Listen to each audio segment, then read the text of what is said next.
क्या कुछ और चाहिए बहादुर? अल्हम्दुलिल्लाह कुछ नहीं। हम रवानगी के लिए तैयार हैं मेरे अमीर।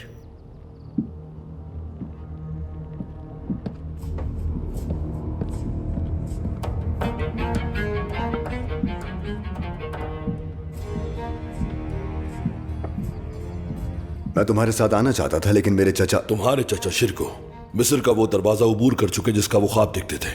वो आसानी से वापस नहीं जाएंगे। इक्तदार की ख्वाहिश अक्सर बेड़ियां बन जाती हैं पांव की। वो बेड़ियां उन घोड़ों को पहनाई जाती हैं जो बेकाबू हो जाएं यारों की। मैं अक्सर एक बात सोचता हूं, हमारे सुल्तान ने तुम्हें हलब से बांधने के लिए कौन सी बेड़ी इस्तेमाल की?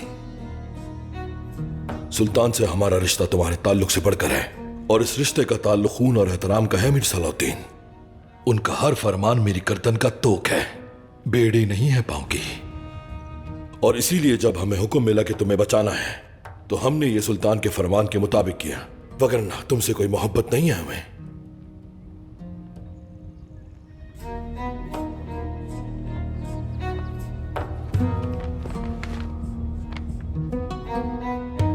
ये अमानत तुम्हारे सुपुर्द।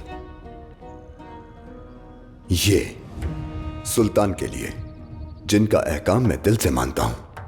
ना ही मेरी गर्दन में बेड़ी है और ना ही पांव में। और ये मेरी मां के लिए है जिनकी रूह और खून मेरी रगों में है।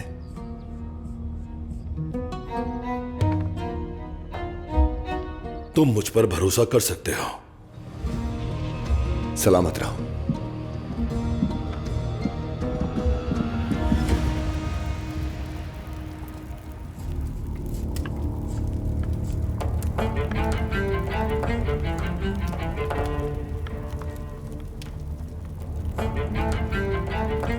तुम ये सब करना नहीं चाहते? हाँ, नहीं चाहता।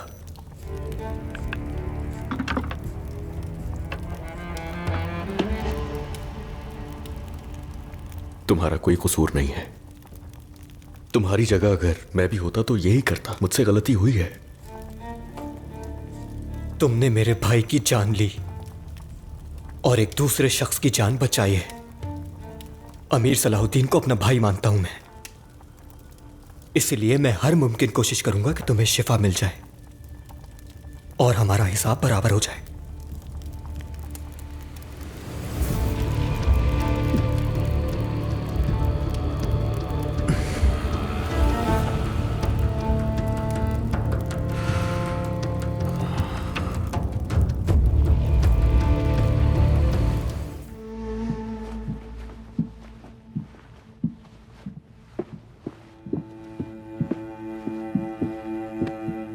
हकीम लतीफ, मैंने तिब्बी इमदाद दे दी है।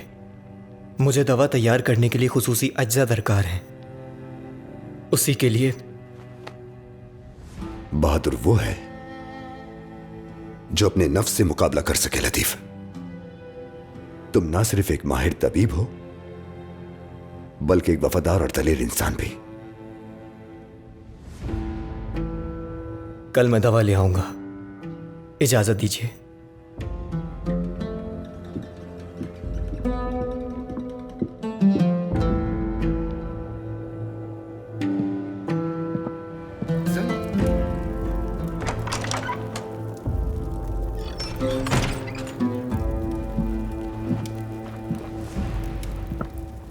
सहमत ना करो।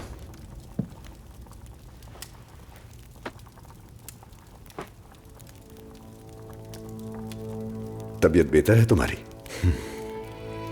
तुम्हारी बदौलत एक बहुत बड़ा बोझ उतर गया। तकदीर, इंसान तो वसीला है।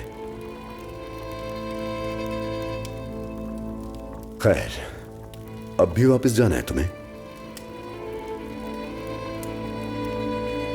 मतलब तुम बहुत जिद्दी हो।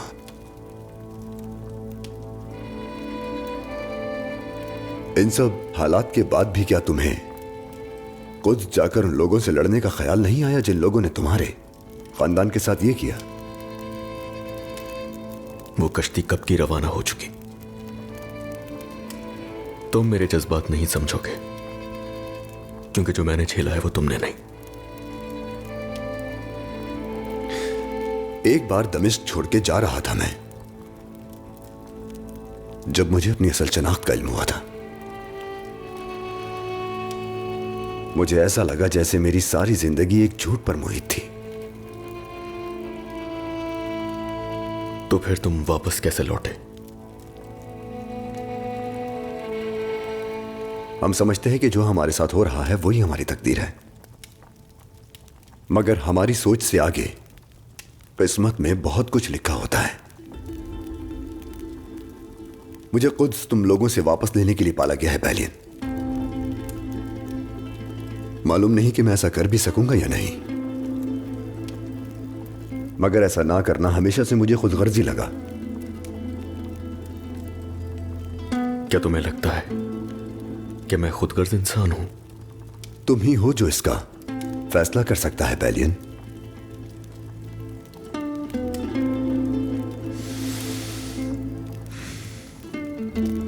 मैंने एक पुराने आशूरी से सुना था कि रिवायत के मुताबिक हवारी पतरस शहंशाह नेरो के जुल्म से बचने के लिए रोम छोड़कर जा रहे थे, तो रास्ते में उनकी मुलाकात हजरत ईसा से हुई। हवारी ने हजरत ईसा से पूछा कुआदिस, यानी पूछा कि आप कहां जा रहे हैं। हजरत ईसा ने फरमाया, मसलूब होने के लिए दोबारा रोम जा रहा हूं मैं, क्योंकि तुम उन लोगों को छोड़ के भाग रहे हो जिन्हें मैं बचाने आया हूं।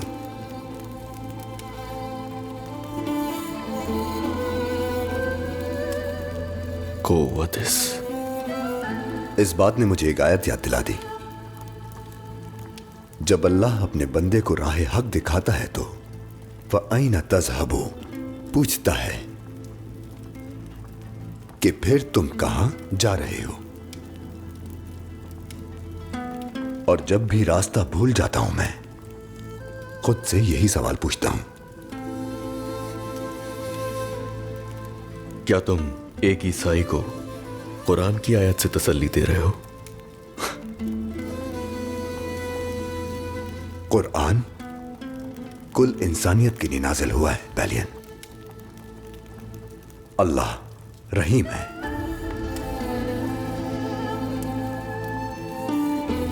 अब तुम्हें आराम करना चाहिए।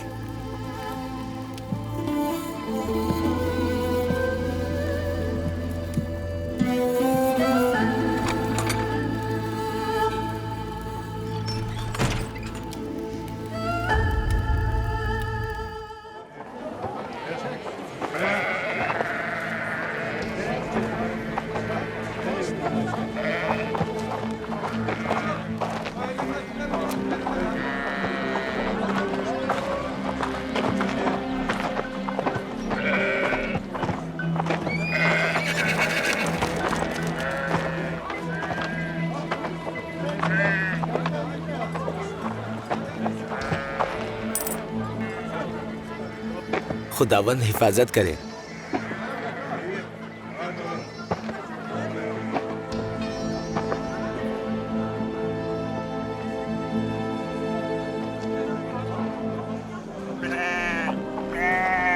राहिब ब्रोनो को जानते हो तुम? हाँ, ब्रोनो, बाहर के गिरजाघर का पादरी जिसे दिरगाम ने खंडराक में बदल दिया।